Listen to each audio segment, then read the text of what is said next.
Picture yourself on a bustling American street in the early 1930s.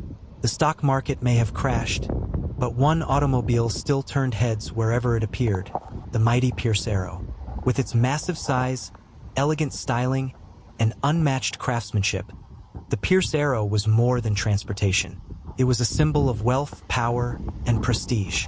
Hollywood stars, business tycoons, and even royalty from around the world proudly added Pierce Arrows to their collections. Among the most admired models was the luxurious town car, often chauffeur-driven and designed for those who demanded the very best. Pierce Arrow was considered one of the legendary 3 Ps of motordom, alongside Packard and Peerless. Its reputation for quality was so strong that efficiency expert Frank Gilbreth, later made famous through the story Cheaper by the Dozen, praised the Pierce Arrow for safely carrying his large family. The car attracted celebrities as well.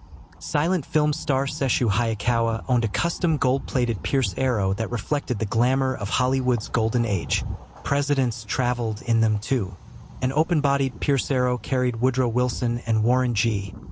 Harding to Harding's inauguration in 1921. Today, a restored 1919 Pierce Arrow can still be seen at the Woodrow Wilson Presidential Library. More than 90 years later, the Pierce Arrow remains a rolling masterpiece, an enduring reminder of a time when American luxury automobiles were the envy of the world.